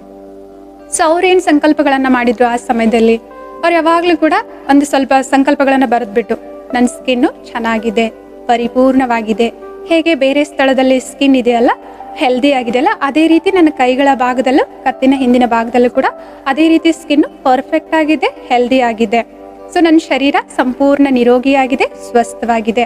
ಸೊ ನಾನು ಎಲ್ಲ ಕಡೆ ತುಂಬಾ ಕಾನ್ಫಿಡೆಂಟ್ ಆಗಿ ಹೋಗ್ತಾ ಇದ್ದೇನೆ, ಮಾತಾಡ್ತಾ ಇದ್ದೇನೆ. ಸೊ ಯಾವುದೇ ರೀತಿಯ ಸಮಸ್ಯೆ ನನಗಿಲ್ಲ. ಈ ರೀತಿ ಸಕಾರಾತ್ಮಕವಾಗಿರುವಂತಹ ಅಫರ್ಮೇಷನ್ಸ್ಗಳನ್ನ ಅವರು ರೆಡಿ ಮಾಡಿಬಿಟ್ಟು ಅದನ್ನ ಪ್ರಾಕ್ಟೀಸ್ ಮಾಡ್ತಾ ಇದ್ರಂತೆ, ವಿಶ್ವಲೈಸ್ ಮಾಡ್ತಾ ಇದ್ರಂತೆ, ಮತ್ತೆ ಅನುಭವ ಮಾಡ್ತಾ ಇದ್ರಂತೆ. ಇತಿ ಎಷ್ಟೋ ದಿನಗಳವರೆಗೂ ಅವರು ಅಭ್ಯಾಸ ಮಾಡ್ತಾ ಇದ್ರು. ನೋಡೋಣ ಬೇರೆ ಯಾವುದೂ ಮಾರ್ಗ ಇಲ್ಲ ಅಲ್ವಾ, ಎಲ್ಲ ನಾನು ಟ್ರೈ ಮಾಡೋಷ್ಟು ಟ್ರೈ ಮಾಡಿದೆ, ಬೇರೆ ಏನು ಉಪಯೋಗನೂ ಆಗ್ತಾ ಇಲ್ಲ ಅಲ್ವಾ ಅಂತ ಹೇಳ್ಬಿಟ್ಟು ಆ ಸ್ಥಿತಿಯವ್ರಿಗೆ ಎಷ್ಟು ಇಂಟೆನ್ಸ್ ಆಗಿತ್ತು ಅಂತಂದ್ರೆ, ಎಷ್ಟು ತೀವ್ರವಾಗಿತ್ತು ಅಂತಂದ್ರೆ, ಕೆಲವೊಂದ್ಸಲ ಅವರು ಮಲ್ಕೋಬೇಕಾದ್ರೆ ಕೈಗಳಿಗೆ ಗ್ಲೌಸ್ ಹಾಕೊಂಡು ಮಲ್ಕೊಳ್ತಾ ಇದ್ರಂತೆ. ಯಾಕೆ ಅಂತಂದ್ರೆ ದಿನದಲ್ಲಿ ಹೇಗೋ ಮ್ಯಾನೇಜ್ ಮಾಡ್ತಾ ಇದ್ರು, ಜಾಸ್ತಿ ಕೆರಿಬಾರ್ದು ಕೈಗಳನ್ನ, ಸ್ಕಿನ್ ಕಿತ್ತೋಗುತ್ತೆ ಅಂತ ಹೇಳ್ಬಿಟ್ಟು. ಕೆಲವೊಂದ್ಸಲ ಮಲಗ್ದಾಲು ಕೂಡ ಅವ್ರಿಗೆ ಗೊತ್ತಿಲ್ದೇನೆ ಕೈಯನ್ನ ಕೆರೆದು ಬೆಳಗ್ಗೆ ನೋಡಿದ್ರೆ ಕೈಯಲ್ಲೆಲ್ಲ ರಕ್ತ ಇರ್ತಿತ್ತಂತೆ. ಅಂದ್ರೆ ಅಷ್ಟು ಇಂಟೆನ್ಸ್ ಇತ್ತು ಅವ್ರಿಗೆ ಆ ಸಮಸ್ಯೆ. ಸೊ ಸರಿ ಬೇರೆ ಏನು ವರ್ಕ್ ಆಗ್ತಿಲ್ಲವಲ್ಲ, ಟ್ರೈ ಮಾಡೋಣ ಅಂತ ಹೇಳ್ಬಿಟ್ಟು ಎಷ್ಟೋ ದಿನಗಳವರೆಗೂ ಅವರು ಜಸ್ಟ್ ಹೇಗೆ ಚಿಕ್ಕ ಮಕ್ಕಳು ಏನಾದ್ರೂ ಓದ್ಬೇಕು ಅಂತಂದ್ರೆ ಬಾಯಾಟ್ ಮಾಡ್ತಿರ್ತಾರಲ್ವಾ, ಹೇಳಿ ಹೇಳಿ ಹೇಳಿ ಪ್ರಾಕ್ಟೀಸ್ ಮಾಡ್ತಾರಲ್ವಾ, ಹಾಗೆ ಅವರು ಇದನ್ನ ಒಂದು ಸರಿ ಇದನ್ನ ನಾನು ಪ್ರಯೋಗ ಮಾಡಿ ನೋಡೋಣ ಅಂತ ಹೇಳ್ಬಿಟ್ಟು ಅವ್ರಿಗೆ ಸಮಯ ಸಿಕ್ಕಾಗ್ಲೆಲ್ಲ ಆ ಅಫರ್ಮೇಷನ್ಸ್ ಅನ್ನ ಪ್ರಾಕ್ಟೀಸ್ ಮಾಡ್ತಾ ಇದ್ರಂತೆ. ಅವರು ಊಟ ಮಾಡೋಕ್ಕಿಂತ ಮುಂಚೆ, ನೀರು ಕುಡಿಯೋಕ್ಕಿಂತ ಮುಂಚೆ, ಅಥವಾ ಆಫೀಸ್ಗೆ ಹೋಗ್ಬೇಕಾದ್ರೆ ಎಲ್ಲಾದ್ರೂ ಟ್ರಾಫಿಕ್ ಸಿಗ್ನಲ್ ಬಂತು ಅಂತಂದ್ರೆ ಅಲ್ಲಿ ಕೂಡ ಇದ್ರ ಅಭ್ಯಾಸ ಮಾಡ್ತಾ ಇದ್ರು. ಕೆಲಸದ ಮಧ್ಯೆ ಏನ್ ಬ್ರೇಕ್ ತಗೊಳ್ತೀವಲ್ವಾ ಆ ಸಮಯದಲ್ಲೂ ಈ ಅಫರ್ಮೇಷನ್ಗಳನ್ನ ಪ್ರಾಕ್ಟೀಸ್ ಮಾಡ್ತಾ ಇದ್ರು, ವಿಶ್ವಲೈಸ್ ಮಾಡ್ತಾ ಇದ್ರು, ಮತ್ತೆ ಅನುಭವ ಮಾಡ್ತಾ ಇದ್ರಂತೆ. ಎಷ್ಟೋ ಸಮಯಗಳ ನಂತರ ಹಿಂಗೆ ಯಾವುದೋ ಹೊರಗಡೆ ಹೋದಾಗ ಜನಗಳ ಭೇಟಿ ಆಗ್ಬೇಕಾದ್ರೆ ಯಾರೋ ಒಬ್ರು ಮತ್ತೆ ಅವ್ರ ಕೈಯನ್ನ ನೋಡಿ ಕೇಳಿದ್ರಂತೆ. ಯಾಕಂದ್ರೆ ಇನ್ನೂ ಏನು ವಾಸಿ ಆಗಿರ್ಲಿಲ್ಲ, ಬಟ್ ಬಲೆಯವರ ಅಫರ್ಮೇಷನ್ಸ್ ಅನ್ನ ಪ್ರಾಕ್ಟೀಸ್ ಮಾಡ್ತಾ ಇದ್ರು, ಸಮಸ್ಯೆ ಅಂತೂ ಹಾಗೆ ಇತ್ತು. ಸೊ ಯಾರೋ ಕೇಳಿದ್ರಂತೆ ಏನಾಗಿದೆ ಅಂತ ಹೇಳ್ಬಿಟ್ಟು. ಅದಕ್ಕೆ ಅವರು ಈ ತರ ಅಲರ್ಜಿ ಇದೆ, ಟ್ರೀಟ್ಮೆಂಟ್ ತಗೊಳ್ತಾ ಇದ್ದೇನೆ ಅಂತ ಹೇಳಿದ್ರಂತೆ. ಅದಕ್ಕೆ ಅವ್ರು ಹೇಳಿದ್ರಂತೆ, ನನ್ಗೊಬ್ರು ಡಾಕ್ಟರ್ ಗೊತ್ತಿದ್ದಾರೆ, ಅವ್ರಿಗೆ ಏಜ್ ಆಗಿದೆ, ಬಟ್ ತುಂಬಾ ಅವ್ರ ಕೈಗುಣ ತುಂಬಾ ಒಳ್ಳೇದು, ನೀವ್ ಯಾಕೆ ಅಲ್ಲೊಂದು ಒಂದ್ಸಲ ಟ್ರೈ ಮಾಡಬಾರ್ದು ಅಂತ ಹೇಳ್ಬಿಟ್ಟು ಹೇಳ್ತಾರಂತೆ. ಸರಿ ಆಗಿದ್ರೆ ನಾನು ಟ್ರೈ ಮಾಡ್ತೀನಿ. ಮೊದ್ಲಿಗೆ ಅನ್ಸತ್ತಂತೆ ಇಷ್ಟೊಂದೆಲ್ಲ ಟ್ರೈ ಮಾಡಿದ್ದೇನೆ, ಇಲ್ಲಿ ಹೋಗ್ಬೇಕಾ ಅಂತ ಸಂಕಲ್ಪ ಬಂತಂತೆ. ಆದ್ರೂ ಆಮೇಲೆ ಅವ್ರು ನೆನ್ಪು ಮಾಡ್ಕೊಂಡ್ರಂತೆ, ಇಲ್ಲ ನಾನಿದು ಹೋಗ್ಬಿಟ್ಟು ಟ್ರೈ ಮಾಡೋಣ ಅಂತ ಹೇಳ್ಬಿಟ್ಟು. ಸರಿ ಅಂತ ಹೇಳ್ಬಿಟ್ಟು ಅಲ್ಲಿ ಆ ಡಾಕ್ಟರ್ ಹತ್ರ ಹೋದ್ರಂತೆ, ಅಪಾಯಿಂಟ್ಮೆಂಟ್ ತಗೊಂಡ್ಬಿಟ್ಟು ಆ ಡಾಕ್ಟರ್ ಹತ್ರ ಹೋಗ್ಬಿಟ್ಟು ಹೇಳಿದ್ರಂತೆ, ನಾನು ಎಲ್ಲಾ ಕಡೆ ಹೋಗಿ ಟ್ರೈ ಮಾಡಿದ್ದೇನೆ, ಬಟ್ ಯಾವುದು ನನಗೆ ವರ್ಕ್ ಆಗಿಲ್ಲ, ನನ್ಗೆ ಏನಾದ್ರೂ ಮಾಡಿ ವರ್ಕ್ ಆಗುವಂತ ಮೆಡಿಸಿನ್ಸ್ ಕೊಡಿ ಅಂತ ಹೇಳ್ಬಿಟ್ಟು ಹೇಳ್ತಾರೆ. ಸೊ ಅವಾಗ ಡಾಕ್ಟರ್ ಹೇಳ್ತಾರಂತೆ, ಏನ್ ಸಮಸ್ಯೆ ಇಲ್ಲ, ಅದು ವರ್ಕ್ ಆಗುತ್ತೆ, 15 days ನಿನ್ಗೆ ಟ್ಯಾಬ್ಲೆಟ್ ಮತ್ತೆ ಅಪಾಯಿಂಟ್ಮೆಂಟ್ ಕೊಡ್ತೇನೆ, ಇದನ್ನ ಯೂಸ್ ಮಾಡು, ಕಡಿಮೆ ಆಗುತ್ತೆ ಅಂತ ಹೇಳ್ತಾರಂತೆ. ಸರಿ ಅಂತ ಹೇಳ್ಬಿಟ್ಟು ಆ 15 days ಕೋರ್ಸ್ ಟ್ಯಾಬ್ಲೆಟ್ ತಗೊಳ್ತಾರೆ, ಮತ್ತೆ ಅಪಾಯಿಂಟ್ಮೆಂಟ್ ಏನ್ ಕೊಟ್ಟಿದ್ರಲ್ವಾ ಅದನ್ನ ಹಚ್ಕೊಳ್ತಾ ಇರ್ತಾರಂತೆ. 15 days ಆಗೋ ಮುಂಚೆನೆ ಅವ್ರಿಗೆ ರಿಸಲ್ಟ್ ಗೊತ್ತಾಗ್ಲಿಕ್ಕೆ ಶುರು ಆಗುತ್ತೆ. ಅವ್ರದ್ದೇನು ತುಂಬಾ ಕೈಗಳ ತುರಿಕೆ ಇತ್ತು ಅದು ಸ್ಪ್ರೆಡ್ ಆಗ್ತಾ ಇತ್ತಲ್ವಾ, ಅದೆಲ್ಲ ಗ್ರಾಜುವಲ್ ಆಗಿ ಕಡಿಮೆ ಆಗ್ತಾ ಹೋಯ್ತು. 15 days ಆದ ನಂತರ ಕಂಪ್ಲೀಟ್ ಆಗಿ ಆಲ್ಮೋಸ್ಟ್ ಅವ್ರಿಗೆ ಗುಣ ಆಯ್ತು ಅಂತೆ. ಸೊ ಅಂದ್ರೆ ಇಲ್ಲಿ ಹೇಳೋ ಉದ್ದೇಶ ಅಂತಂದ್ರೆ ಚಮತ್ಕಾರ ಏನು ಆಗ್ತಾ ಇಲ್ಲ, ಇಲ್ಲಿ ಆಕರ್ಷಣೆ ನಿಯಮದಿಂದ ಏನು ಚಮತ್ಕಾರ ಆಗ್ತಾ ಇಲ್ಲ, ಇದು ಒಂದು ವಿಧಿಯನ್ನ ನಾವು ಫಾಲೋ ಮಾಡ್ತಾ ಇದ್ದೇವೆ. ಅಂತಂದ್ರೆ ನಿರಂತರವಾಗಿ ನನ್ನಿಂದ ಅದೇ ರೀತಿಯ ಕಂಪನಗಳನ್ನ ನಾನು ಈ ಸೃಷ್ಟಿಯಲ್ಲಿ ಹೊರಸೂಸ್ತಾ ಇದ್ದೇನೆ. ಇಲ್ಲಿ ಆರೋಗ್ಯದ ಕಂಪನಗಳು ಆಲ್ರೆಡಿ ಸಾಕಷ್ಟಾಗಿದ್ದಾವೆ, ಅಪರಿಮಿತವಾಗಿ ಕಂಪನಗಳಿದ್ದಾವೆ, ಅದನ್ನ ನಾನು ಆಕರ್ಷಣೆ ಮಾಡ್ತಾ ಇದ್ದೀನಿ. ಆ ಕಂಪನಗಳು ಈ ಜೀವನದಲ್ಲಿ ಏನ್ ಮಾಡ್ತಾ ಇದೆ, ಘಟನೆಗಳನ್ನ ನಿರ್ಮಾಣ ಮಾಡ್ತಾ ಇದೆ. ಸೊ ವ್ಯಕ್ತಿಗಳು ಭೇಟಿ ಆಗೋದು, ಆ ವ್ಯಕ್ತಿಗಳು ಇವರಿಗೆ ಕ್ಯಾಶುವಲ್ ಆಗಿ ಅಲ್ಲಿ ಡಾಕ್ಟರ್ ಇದ್ರೆ ಹೋಗಿ ತೋರಿಸ್ಕೊಳ್ಳಿ ಅಂತ ಹೇಳೋದು, ಇವ್ರು ಹೋಗಿ ಅಲ್ಲಿ ತೋರಿಸ್ಕೊಳ್ಳೋದು, ಅದು ಇವ್ರ ಮೇಲೆ ಯಾವ ಮೆಡಿಸಿನ್ ವರ್ಕ್ ಆಗದೆ ಇರೋದು, ಈ ಸಮಯದಲ್ಲಿ ಆ ಮೆಡಿಸಿನ್ ವರ್ಕ್ ಆಯ್ತು, ಸೊ ಅವರು ಇದರಿಂದ ಹೊರಗಡೆ ಬಂದ್ರು. ಈ ರೀತಿ ಒಂದು ವಿಧಿಪೂರ್ವಕವಾಗಿ ಇಲ್ಲಿ ಕೆಲಸ ಆಗ್ತಿದೆ ಹೊರತು ಯಾವುದೇ ಇಲ್ಲಿ ಚಮತ್ಕಾರ ನಡೆಯೋದಿಲ್ಲ. ಸೊ ಈ ಆಕರ್ಷಣೆ ನಿಯಮವನ್ನ ನೀವು ನಿಮ್ಮ ಜೀವನದಲ್ಲಿ ಯಾವ ಹಂತದಲ್ಲಾದ್ರೂ ಯಾವ ನಿಮ್ಮ ಬಯಕೆಯನ್ನ ನೆರವೇರಿಸ್ಕೋಬೇಕಂದ್ರೂ ಕೂಡ ಇದನ್ನ ನೀವು ಬಳಸ್ಬೋದಾಗಿದೆ. ಸೊ ಏನಾದ್ರೂ ಸಾಧನೆ ಮಾಡಬೇಕು ಅಂತಂದ್ರೆ ಅದಕ್ಕೂ ಕೂಡ, ಅಥವಾ ನೀವು ಚೆನ್ನಾಗಿ ವಿದ್ಯಾಭ್ಯಾಸದಲ್ಲಿ ಮುಂದುವರಿಬೇಕು ಅಂತಂದ್ರೆ ಅದಕ್ಕೂ ಕೂಡ ನೀವು ಈ ಆಕರ್ಷಣೆ ನಿಯಮವನ್ನ ಅಪ್ಲೈ ಮಾಡಬಹುದಾಗಿದೆ, ಬಳಸ್ಕೊಳ್ಬಹುದಾಗಿದೆ ಮತ್ತು ಇದರ ಲಾಭವನ್ನ ನೀವು ಪಡಿಬಹುದಾಗಿದೆ. ಸೊ ಹೇಗೆ ಈ ಪ್ರಕೃತಿ ನಮ್ಗೆ ಎಲ್ಲದಕ್ಕೂ ಕೂಡ ಸ್ವತಂತ್ರವನ್ನ ಕೊಟ್ಟಿದೆ. ನಾವಿದನ್ನ ಯಾವ ರೀತಿ ಉಪಯೋಗ ಮಾಡ್ತೀವಿ ಅನ್ನೋದು ನಮ್ಮ ಮೇಲೆ ನಿರ್ಧಾರ ಆಗಿದೆ. ಇದನ್ನ ಕೆಲವರು ಪ್ರಯೋಗ ಮಾಡ್ಬಿಟ್ಟು ಲಾಭ ಪಡೆದುಕೊಂಡಿದ್ದಾರೆ, ಕೆಲವೊಬ್ರು ಪ್ರಯೋಗ ಮಾಡಿದ್ರು ಕೂಡ ಲಾಭ ಪಡಿಲಿಕ್ಕೆ ಆಗ್ಲಿಲ್ಲ ಅವ್ರ ಕಡೆಯಿಂದ. ಯಾಕೆ? ನಿಯಮ ಅಂತಂದ್ರೆ ಯಾವಾಗ್ಲೂ ಒಂದೇ ರೀತಿ ಕೆಲಸ ಮಾಡ್ಬೇಕಲ್ವಾ, ಎಲ್ರಿಗೂ ಕೂಡ ಇದು ವರ್ಕ್ ಆಗ್ಬೇಕಾಗಿತ್ತಲ್ವಾ. ಆ ಪ್ರಯೋಗ ಮಾಡಿದವ್ರಿಗೆ ಕೆಲವೊಬ್ರಿಗೆ ಯಾಕೆ ಇದು ಕೆಲಸ ಮಾಡ್ಲಿಲ್ಲ? ಇಲ್ಲಿ ಕೆಲವೊಂದು ಕಾರಣಗಳಿದೆ ಯಾಕೆ ಈ ಲಾ ಆಫ್ ಅಟ್ರಾಕ್ಷನ್ ವರ್ಕ್ ಆಗೋದಿಲ್ಲ ಅನ್ನೋದಕ್ಕೆ 2 ಕಾರಣ ಇದಾವೆ. ಮೊದಲನೇ ಕಾರಣ, ನೀವು ಏನನ್ನ ಪಡಿಬೇಕು ಅಂತ ಬಯಸ್ತಾ ಇದ್ದೀರಲ್ವಾ, ಅದರ ಪ್ರತಿಯಾಗಿ ನಿರಂತರವಾಗಿ ನಿಮ್ಗೆ ಒಂದೇ ರೀತಿಯ ಕಂಪನಗಳು ನಿಮ್ಮಿಂದ ಹೊರಸೂಸ್ತಾ ಇರ್ಬೇಕು. ಅಂದ್ರೆ ನಾನದನ್ನ ಪಡೆದಿದ್ದೇನೆ, ನಾನದನ್ನ ಆಲ್ರೆಡಿ ನನ್ನ ಜೀವನದಲ್ಲಿ ಹೊಂದಿದ್ದೇನೆ, ಆ ಕಂಪನಗಳು ನಿಮ್ಮಿಂದ ನಿರಂತರವಾಗಿ ಹೊರಸೂಸ್ತಾ ಇರ್ಬೇಕು. ಸೊ ಈ ವಿಷಯದ ಬಗ್ಗೆ ನೀವೇನಾದ್ರೂ ನಕಾರಾತ್ಮಕವಾಗಿ ಅಥವಾ ವಿರುದ್ಧಾತ್ಮಕವಾದ ವಿಚಾರಗಳನ್ನ ಮಾಡ್ತಾ ಇದ್ದೀರಾ ಅಂತಂದ್ರೆ, ಉದಾಹರಣೆಗೆ ನಂಗೆ ಇಷ್ಟ ಆಗಿರುವ ಕಾರನ್ನ ಕೊಂಡ್ಕೊಳ್ಬೇಕು, ತುಂಬಾ ಕಾಸ್ಟ್ಲಿ ಆಗಿದೆ ಅದ್ರ ಬೆಲೆ, ಬಟ್ ನನಗದು ನನ್ನ ಫೇವ್ರೆಟ್ ಕಾರ್ ಅದು ತಗೊಳ್ಬೇಕು, ಅದಕ್ಕೋಸ್ಕರ ದುಡ್ಡು ಸೇವಿಂಗ್ಸ್ ಮಾಡ್ತಾ ಇದ್ದೇನೆ, ಸರಿನಾ? ಸೊ ನಾನು ಇಷ್ಟು ತಿಂಗಳು ದುಡ್ಡು ಸೇವಿಂಗ್ಸ್ ಮಾಡಿದೆ ಅಂತಂದ್ರೆ ಆ ಕಾರನ್ನ ನಾನು ಕೊಂಡ್ಕೊಳ್ಬಹುದು, ಅದನ್ನ ಮಾಡ್ತಾ ಇದ್ದೇನೆ. ಆದ್ರೆ ಮಧ್ಯದಲ್ಲಿ ನನಗೆ ಈ ರೀತಿಯ ಥಾಟ್ ಬರ್ತಾ ಇದೆ, ನಿಜವಾಗ್ಲೂ ನಾನು ತಗೊಳಿಕ್ ಆಗುತ್ತಾ ಇದನ್ನ, ನಾನು ತಗೊಂಡ್ರೆ ಜನಗಳೆಲ್ಲ ಏನಂತಾರೆ ಏನೋ, ತಗೊಂಡ್ಮೇಲೆ ನಾನು ಈ ಕಾರಲ್ಲಿ ನಾನು ಓಡಾಡ್ಲಿಕ್ಕೆ ಆಗುತ್ತಾ, ಅಥವಾ ಇಷ್ಟೊಂದು ದುಡ್ಡೆಲ್ಲ ನಾನು ಇದಕ್ಕೆ ಸುರಿದ್ ಬಿಟ್ರೆ ಬೇರೆ ಎಲ್ಲ ಏನಾದ್ರೂ ಪರಿಸ್ಥಿತಿ ಬಂದ್ರೆ ಅದಕ್ಕೆಲ್ಲ ದುಡ್ಡು ಹೇಗ್ ಮ್ಯಾನೇಜ್ ಮಾಡೋದು? ಬೇಡ ಅನ್ಸುತ್ತೆ ಈ ಕಾರ್ ಪ್ಲಾನ್ ಇವಾಗ ಸದ್ಯಕ್ಕೆ. ಸೊ ಈ ರೀತಿ ವಿಷಯ ಒಂದೇ, ನಾನು ಕಾರ್ ತಗೊಳ್ಬೇಕು, ನನ್ನ ಇಚ್ಛೆ ಒಂದೇ ಇದೆ, ಆದ್ರೆ ಕೆಲವೊಂದ್ಸಲ ನಾನು ತಗೊಳ್ಬೇಕು ಅಂತ ಇದೆ, ಇನ್ನೊಂದ್ಸಲ ನನ್ಗೆ ಆತ್ಮವಿಶ್ವಾಸ ಇಲ್ಲ, ತಗೊಳ್ಳಾ ಬೇಡ್ವಾ, ನನ್ನಿಂದ ನಿಜವಾಗ್ಲೂ ಆಗುತ್ತಾ, ಅಥವಾ ಕಾರ್ ತಗೊಂಡಾದ್ಮೇಲೆ ಅದು ಎಷ್ಟೊಂದೆಲ್ಲ ಮೇಂಟೆನೆನ್ಸ್ ಇರುತ್ತಲ್ವಾ, ಸೊ ಅದೆಲ್ಲ ನನ್ನ ಕಡೆಯಿಂದ ಮಾಡ್ಲಿಕ್ಕೆ ಆಗುತ್ತಾ, ತಮ್ಮೇಲೆ ತಮ್ಗೆ ಡೌಟ್ ಇದೆ. ಒಂದೊಂದ್ಸಲ ಬೇಡ ಬಿಡು ಅಂತ ಹೇಳ್ಬಿಟ್ಟು ನಕಾರಾತ್ಮಕವಾಗಿ ವಿಚಾರ ಮಾಡ್ತಾರೆ. ಕೆಲವೊಂದ್ಸಲ ಇಲ್ಲ ನಾನು ಕಾರ್ ತಗೊಳ್ಳೇಬೇಕು. ಸೊ ಇದನ್ನ ಒಂದು ಆಕ್ಟಿವಿಟಿ, ಚಟುವಟಿಕೆಯ ಮೂಲಕ ನಾವು ನೋಡೋಣಂತೆ. ಒಂದು ಪೇಪರ್ನ ತಗೊಳ್ಳಿ, ಒಂದು ತೆಳುವಾದ ಬಣ್ಣ ಅಂತಂದ್ರೆ sky blue colour sketch pen ತಗೊಂಡ್ವಿ, ಇನ್ನೊಂದು ಬ್ಲಾಕ್ ಕಲರ್ ಆಗಿರುವ ಸ್ಕೆಚ್ ಪೆನ್ ತಗೊಂಡ್ವಿ. ಆ ಹಾಳೆಯ ಮೇಲೆ ಒಂದು ಸರ್ಕಲ್ ಅನ್ನ ಸ್ಕೈ ಬ್ಲೂ ಕಲರ್ ಇಂದ ಎಳಿರಿ. ಸೊ ಅದೇ ಸರ್ಕಲ್ ಲೈನ್ ಮೇಲೆ ಇವಾಗ ಡಾರ್ಕ್ ಕಲರ್ ಆಗಿರೋ ಬ್ಲಾಕ್ ಕಲರ್ ಬಣ್ಣದಿಂದ ಅದೇ ಲೈನ್ ಮೇಲೆ ಗೆರೆಯನ್ನು ಎಳಿರಿ. 2 ಸಲ ಸ್ಕೈ ಬ್ಲೂ ಕಲರ್ ಇಂದ ಎಳಿರಿ, ಮತ್ತೆ ಅದೇ ಲೈನ್ ಮೇಲೆ ಬ್ಲಾಕ್ ಕಲರ್ ಇಂದ ಸರ್ಕಲ್ ಅನ್ನು ಎಳಿರಿ. ಇವಾಗ ನಮ್ಗೆ ಯಾವ ಬಣ್ಣ ಕಾಣಿಸುತ್ತೆ ಅಲ್ಲಿ? ಖಂಡಿತವಾಗಿ ಕೂಡ ಬ್ಲಾಕ್ ಕಲರ್ ಬಣ್ಣದ್ದೇನೆ ಕಾಣಿಸುತ್ತಲ್ವಾ ಸರ್ಕಲ್. ಸೊ ಒಂದೇ ವಿಷಯದವಾಗಿ ನಾನು ವಿಚಾರ ಮಾಡ್ತಾ ಇದ್ದೆ ಅಂತಂದ್ರೆ ಅದು ಮ್ಯಾನಿಫೆಸ್ಟ್ ಆಗೋದೇನಾಗುತ್ತೆ, ಯಾವ್ದು ನಾನು ಜಾಸ್ತಿ ವಿಚಾರ ಮಾಡ್ತಾ ಇದ್ದೀನಲ್ವಾ ಅದು ಮ್ಯಾನಿಫೆಸ್ಟ್ ಆಗುತ್ತೆ, ಅಂದ್ರೆ ಅದು ಸಾಕಾರಗೊಳ್ಳುತ್ತೆ. ಸೊ ಅದಕ್ಕೋಸ್ಕರ ಒಂದೇ ವಿಷಯದ ಬಗ್ಗೆ ಡ್ಯುಯಾಲಿಟಿ ಇತ್ತಂತಂದ್ರೆ ಅಂತಹ ಸಂಕಲ್ಪಗಳಲ್ಲಿ ಅಥವಾ ಅಂತಹ ಸಂದರ್ಭದಲ್ಲಿ ಈ ಆಕರ್ಷಣೀಯ ನಿಯಮ ಕೆಲಸ ಮಾಡೋದಿಲ್ಲ. ಇನ್ನೊಂದು ಕಾರಣ ಏನಂತಂದ್ರೆ, ಈ ಕಾರಣ ಬಹಳ ಸೂಕ್ಷ್ಮವಾಗಿದೆ ಮತ್ತು ಆಳವಾಗಿದೆ. ಏನು ಅಂತಂದ್ರೆ ಕರ್ಮದ ಸಿದ್ಧಾಂತಗಳು, ಅಂದ್ರೆ ಕಾರ್ಮಿಕ ಕೊಂಟು ನಮ್ದಿಲ್ಲಿ ಕೆಲಸ ಮಾಡ್ತಾ ಇರುತ್ತೆ. ನಾವೆಲ್ಲರೂ ಕೂಡ ಚೈತನ್ಯ ಶಕ್ತಿ ಆತ್ಮ ಆಗಿದ್ದೇವೆ. ಅನೇಕ ಜನ್ಮಗಳ ಪ್ರಯಾಣದಲ್ಲಿ ನಾವೆಲ್ಲರೂ ಇದ್ದೇವೆ. ಆತ್ಮ ಅವಿನಾಶಿಯಾಗಿದೆ, ಅಮರ ಆಗಿದೆ, ಅಜರ ಆಗಿದೆ. ಈ ಶರೀರ ವಿನಾಶಿಯಾಗಿದೆ. ಈ ರೀತಿಯ ಶರೀರಗಳನ್ನ ನಾವು ಅನೇಕ ಬಾರಿ ಧರಿಸ್ಬಿಟ್ಟು ಅನೇಕ ಜನ್ಮಗಳ ಪಾತ್ರವನ್ನ ಮಾಡ್ತಾ ವರ್ತಮಾನದಲ್ಲಿ ಈ ಸಮಯದಲ್ಲಿ ಇಲ್ಲಿದ್ದೇವೆ. ಸೊ ಈ ರೀತಿ ಪಾತ್ರ ಮುಗಿಸಿ ನಾವು ಬೇರೆ ಪ್ರಯಾಣಕ್ಕೆ ಹೋಗ್ಬೇಕಾದ್ರೆ ಆತ್ಮ ತನ್ನೊಂದಿಗೆ 2 ವಸ್ತುಗಳನ್ನ ತೆಗೆದುಕೊಂಡು ಹೋಗುತ್ತೆ. ಮೊದಲನೇದು ಕರ್ಮದ ಸಿದ್ಧಾಂತಗಳು, ಅಂತಂದ್ರೆ ಎಷ್ಟು ಪುಣ್ಯದ ಕಾರ್ಯವನ್ನ ನಾನು ಮಾಡಿದ್ದೇನೆ, ಎಷ್ಟು ಪಾಪದ ಕೆಲಸಗಳನ್ನ ನಾನು ಮಾಡಿದ್ದೇನೆ, ಪ್ರತಿಯೊಂದು ಕರ್ಮಕ್ಕೂ ಕೂಡ ಅದರದೇ ಆದ ಪ್ರತಿಫಲ ಅನ್ನೋದು ಇರುತ್ತೆ. ಸೊ ಈ ಕರ್ಮದ ಖಾತೆಯನ್ನ ನಾನು ಇನ್ನೊಂದು ಜನ್ಮಕ್ಕೆ ಹೋಗ್ಬೇಕಾದ್ರೆ ತೆಗೆದುಕೊಂಡು ಹೋಗ್ತೇನೆ. ಉದಾಹರಣೆಗೆ, ನಾನು ಈ ಜನ್ಮದಲ್ಲಿ ಹಣವನ್ನ ಚೆನ್ನಾಗಿ ದಾನ ಮಾಡಿದ್ದೆ, ಅನಾಥಾಶ್ರಮ ಕಟ್ಟಿದ್ದೆ, ವೃದ್ಧಾಶ್ರಮ ಕಟ್ಟಿಸಿದ್ದೆ, ಅಥವಾ ಧರ್ಮ ಕ್ಷೇತ್ರವನ್ನ ಕಟ್ಟಿಸಿದ್ದೆ ಅಂತಂದ್ರೆ ಮುಂದಿನ ಜನ್ಮದಲ್ಲಿ ಆ ಭಾಗ್ಯವನ್ನ ನಾನು ತೆಗೆದುಕೊಂಡು ಹೋಗ್ತೇನೆ. ಅಂತಂದ್ರೆ ಶ್ರೀಮಂತರ ಮನೆಯಲ್ಲಿ ನಂದು ಜನ್ಮ ಆಗುತ್ತೆ. ಈ ಜನ್ಮದಲ್ಲಿ ನಾನು ರೋಗಿಗಳ ಸೇವೆ ಮಾಡಿದ್ದೆ ಅಥವಾ ನಾನೇ ಡಾಕ್ಟರ್ ಆಗಿದ್ದೆ ಅಂತಂದ್ರೆ ಬಡವರಿಗೆ ಏನಾದ್ರೂ ಕಡಿಮೆ ದುಡ್ಡಲ್ಲಿ ನಾನು ಚಿಕಿತ್ಸೆಯನ್ನ ಕೊಟ್ಟಿದ್ದೆ ಅಂತಂದ್ರೆ ಆರೋಗ್ಯದ ಭಾಗ್ಯವನ್ನ ನಾನು ಇಲ್ಲಿ ಸಂಪಾದನೆ ಮಾಡ್ತಾ ಇದ್ದೀನಿ. ಅಂತಂದ್ರೆ ಮುಂದಿನ ಜನ್ಮದಲ್ಲಿ ನಾನು ಆರೋಗ್ಯದ ಭಾಗ್ಯವನ್ನ ಪಡೆದುಕೊಂಡಿರ್ತೇನೆ.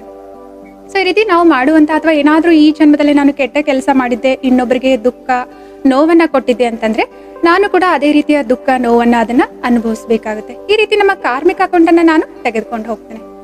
ಕೆಲವೊಂದು ಕರ್ಮದ ಸಿದ್ಧಾಂತಗಳು ಇದೇ ಜನ್ಮದಲ್ಲಿ ಚುಕ್ತ ಆಗ್ತವೆ, ಕೆಲವೊಂದನ್ನ ನಾವು ಸಮಯದ ಅನುಸಾರ ಭವಿಷ್ಯದಲ್ಲಿ ಚುಕ್ತ ಮಾಡಬೇಕಾಗುತ್ತೆ. ಎರಡನೇದು ನಮ್ಮ ಸಂಸ್ಕಾರಗಳನ್ನ ನಾವು ತೆಗೆದುಕೊಂಡು ಹೋಗ್ತೇವೆ. ಸಂಸ್ಕಾರಗಳಂತಂದ್ರೆ ನನ್ನ ಅಭ್ಯಾಸಗಳು, ರೂಢಿಗಳು, ಕೆಲವರಿಗೆ ಚಿಕ್ಕ ಪುಟ್ಟ ಮಾತುಗಳಲ್ಲಿ ಕಿರಿಕಿರಿ ಆಗುವಂತಹ, ಕೋಪ ಮಾಡ್ಕೊಳ್ಳುವಂತಹ ಸಂಸ್ಕಾರ ಇರುತ್ತೆ. ಕೆಲವೊಬ್ಬರಿಗೆ ಯಾವಾಗ್ಲೂ ಕೂಡ ಖುಷಿಯಾಗಿರುವಂತಹ ಸಂಸ್ಕಾರ ಇರುತ್ತೆ. ಕೆಲವೊಬ್ಬರಿಗೆ ತುಂಬಾ ಆಳವಾಗಿ ಪ್ರತಿಯೊಂದು ವಿಚಾರದ ಬಗ್ಗೆ ವಿಚಾರ ಮಾಡುವಂತಹ ಸಂಸ್ಕಾರ ಇರುತ್ತೆ. ಕೆಲವೊಬ್ಬರಿಗೆ ಏನು ಸಂಗೀತದಲ್ಲಿ ಆಸಕ್ತಿ ಇರುತ್ತೆ, ಏನೇ ಇದ್ರೂ ಕೂಡ ಅವ್ರಿಗೆ ಅದನ್ನ ಹಾಡಿನ ಮೂಲಕ ಅವರು ವ್ಯಕ್ತಪಡಿಸ್ಬೇಕು. ಈ ರೀತಿಯ ಸಂಸ್ಕಾರಗಳು ನಮ್ಮಲ್ಲಿ ಇರ್ತವಲ್ವ, ಅವುಗಳನ್ನ ನಾವು ಮುಂದಿನ ಜನ್ಮಕ್ಕೂ ಕೂಡ ಕ್ಯಾರಿ ಫಾರ್ವರ್ಡ್ ಮಾಡ್ತೇವೆ. ಸೊ ಈ ರೀತಿ ನಾವು ಸಂಸ್ಕಾರ ಮತ್ತು ಕರ್ಮದ ಸಿದ್ಧಾಂತವನ್ನ ತೆಗೆದುಕೊಂಡು ಬಂದಿದ್ವಿ. ಯಾವುದೋ ಒಂದು ಕರ್ಮದ ಫಲವನ್ನ ಈ ಸಮಯದಲ್ಲಿ ನಾನು ಚುಕ್ತ ಮಾಡ್ತಾ ಇದ್ದೀನಿ ಅಂತಂದ್ರೆ, ಉದಾಹರಣೆಗೆ ಯಾವುದೋ ಒಂದು ಸಮಯದಲ್ಲಿ ನಾನು ಮಾಡಿರುವಂತಹ ತಪ್ಪಿಗೆ ಈ ಸಮಯದಲ್ಲಿ ನನಗೆ ಆರೋಗ್ಯದ ಸಮಸ್ಯೆ ಉಂಟಾಗ್ತಾ ಇದೆ. ಸೊ ಈ ಸಮಯದಲ್ಲಿ ನಾನು ಎಲ್ಲಾ ಕಡೆ ತೋರಿಸ್ತಾ ಇದ್ದೇನೆ, ಬಟ್ ನನಗೆ ಅದು ಕಡಿಮೆ ಆಗ್ತಾ ಇಲ್ಲ ಅಂತಂದ್ರೆ, ಇವಾಗ ಇಂತಹ ಸಮಯದಲ್ಲಿ ನನಗೆ ಯಾರೋ ಹೇಳಿದ್ರು ಲಾ ಆಫ್ ಅಟ್ರಾಕ್ಷನ್ ನೀವು ಉಪಯೋಗ ಮಾಡಿ ಅದರ ಲಾಭವನ್ನ ತೆಗೆದುಕೊಳ್ಳಿ ಅಂತ ಹೇಳ್ಬಿಟ್ಟು, ಸರಿ ಇದ್ರ ಬಗ್ಗೆ ನಾನು ಸರಿಯಾಗಿ ತಿಳಿದುಕೊಂಡೆ, ಇದರ ಪ್ರಯೋಗವನ್ನು ಕೂಡ ಮಾಡ್ತಾ ಇದ್ದೇನೆ, ನಾನು ಎಲ್ಲವನ್ನ ಸರಿಯಾಗಿ ವಿಧಾನವನ್ನ ಫಾಲೋ ಮಾಡ್ತಾ ಇದ್ದೇನೆ, ಆದ್ರೂ ಕೂಡ ಈ ವಿಷಯದಲ್ಲಿ ನನ್ನ ಆರೋಗ್ಯದ ವಿಷಯದಲ್ಲಿ ಲಾ ಆಫ್ ಅಟ್ರಾಕ್ಷನ್ ವರ್ಕ್ ಆಗ್ತಿಲ್ಲ ಅಂತಂದ್ರೆ, ಒಂದು ಕಾರಣ ನಮ್ಮ ಕರ್ಮದ ಸಿದ್ಧಾಂತ ಅಲ್ಲಿ ಕೆಲಸ ಮಾಡ್ತಾ ಇದೆ. ಅದಕ್ಕೊಂದು ಅದರದ್ದೇ ಆದ ಸಮಯ ಇರುತ್ತೆ. ಎಷ್ಟು ಸಮಯದವರೆಗೂ ನಿಮ್ಗೆ ಆರೋಗ್ಯದ ಸಮಸ್ಯೆ ಇರುತ್ತೆ ಅದರ ಪ್ರತಿಫಲ. ಸೊ ಆ ಸಮಯ ಹೋದ್ಮೇಲೆ ಏನಾಗುತ್ತೆ, ಅದು ಸೈಡ್ಗೆ ಸರಿದುಕೊಳ್ಳುತ್ತೆ. ನಾನು ಇವಾಗ ಏನ್ ಮಾಡ್ತಾ ಇದ್ದೀನಲ್ವಾ ಅದು ಕೆಲಸ ಮಾಡೇ ಮಾಡುತ್ತೆ. ಉದಾಹರಣೆಗೆ ಒಂದು ದೊಡ್ಡದಾಗಿರೋ ಟ್ಯಾಂಕ್ ಇದೆ ಅನ್ಕೊಳ್ಳಿ, ಅದರಲ್ಲಿ ನೀವು ದಿನಾಲು ಏನಾದ್ರೂ ಶೇಖರಣೆ ಮಾಡ್ತಾ ಇದ್ದೀರಾ. ಉದಾಹರಣೆಗೆ ಕಾಳುಗಳನ್ನ ಶೇಖರಣೆ ಮಾಡ್ತಾ ಇದ್ದೀರಾ ಅನ್ಕೊಳ್ಳಿ. ಸೊ ದಿನಾಲು ನೀವೇನ್ ಮಾಡ್ತಾ ಇದ್ದೀರಾ, ವರ್ತಮಾನದಲ್ಲಿ ನಿಮ್ಗೆ ಸಮಯ ಸಿಕ್ಕಾಗ್ಲೆಲ್ಲ ಚೆನ್ನಾಗಿರೋ ಕ್ವಾಲಿಟಿ ಕಾಳುಗಳನ್ನ ತಂದ್ಬಿಟ್ಟು ಆ ಟ್ಯಾಂಕ್ ಅಲ್ಲಿ ಹಾಕ್ತಾ ಇದ್ದೀರಾ. ನಿಮ್ಗೆ ಬೇಕಾಗ್ದಾಗ್ಲೆಲ್ಲ ಆ ಟ್ಯಾಂಕ್ ಕೆಳಗಡೆ ಒಂದು ಚಿಕ್ಕದಾದ ಬಾಗಿಲಿದೆ, ಅದನ್ನ ಓಪನ್ ಮಾಡ್ಬಿಟ್ಟು ಆ ಕಾಳುಗಳನ್ನ ಹೊರಗಡೆ ತೆಗಿತಾ ಇದ್ದೀರಾ. ಸೊ ನೀವು ಚೆನ್ನಾಗಿರೋದು ಹಾಕ್ತಾ ಇದ್ದೀರಾ, ಬಟ್ ಕಾಳುಗಳು ತೆಗಿಬೇಕಾದ್ರೆ ಅದರಲ್ಲಿ ಕಡ್ಡಿ, ಕಸ, ಹರಳುಗಳಿದೆ.